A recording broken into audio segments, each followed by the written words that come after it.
Ne-am întors aseară de la Praga și după cum probabil puteți vedea, avem parbrizul plin de fauna din Germania și din Cehia. Sunt numai mortăciuni și o să mergem la spălătorie.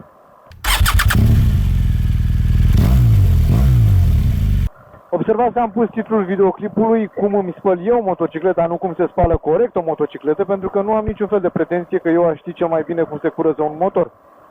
Plus că metoda pe care o folosesc eu la o spălătorie cu presiune s-ar putea să nu fie pe placul tuturor și multă lume s-ar putea să aibă o părere foarte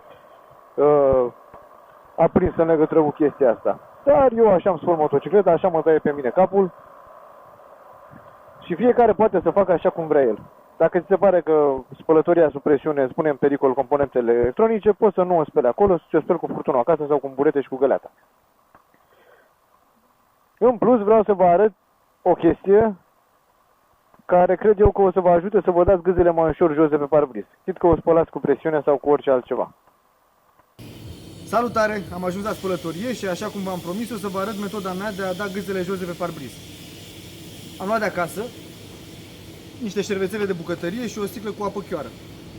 Folosesc aceeași metodă ca să-mi curăț viziera de muște. Îmbib un șervețel cu apă simplă, cu apă curată, las gâzele să se moaie, după care le șterg și le dau la o parte. Nu folosesc substanțe chimice pentru că cea mai simplă soluție împotriva gâzelor este apa. Hai să încercăm!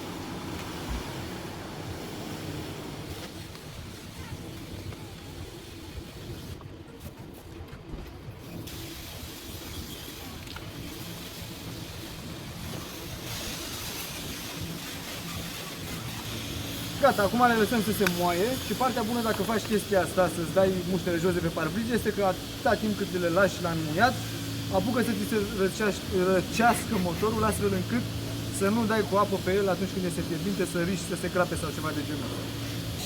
Am lăsat gâzele la înmuiat vreo 5 minute și deja mare parte dintre ele s-au luat de pe parbriz odată cu șervețelele. Au mai rămas câteva mai insistente, dar văd că și astea sunt destul de desprinse și se vor lua când o voi spăla. O să bag motocicleta la spălătorie și da, o să o spăl cu lance, cu jet de apă. Foarte mulți sunt împotriva chestii astea pentru că le e teamă să nu li se strice componentele electronice. Dar dacă nu ești ghiolban și nu dai cu lancea foarte de aproape, atunci nu o să se întâmple nimic. Eu prefer să dau cu lancea de la vreo 30-40 de centimetri, astfel încât apa să ajungă pe motocicletă cu presiune potrivită și nu foarte tare, astfel încât să riști să pătrundă în componentele electronice.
Acum o să dau cu niște spumă activă și o las spuma vreun minut așa să acționeze, după care o să o plătesc.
Am clădit-o odată, dar mi se pare că a mai rămas niște spumă pe ea și pentru că nu vreau să rămână spumă din aia activă pe vopsea și pe aluminiu, o să folosim proverbialul mai băgăm o fisă.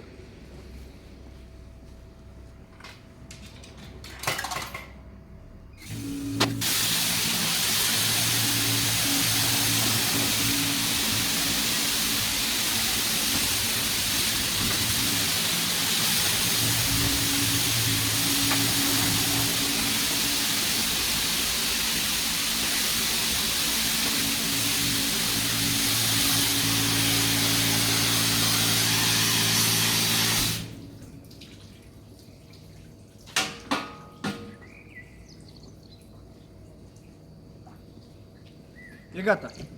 Ideal ar fi să ai ceva cu tine cu care să o ștergi, dar eu nu i-am niciodată cârpe, așa că o să o las să se usuce puțin, după care plec acasă.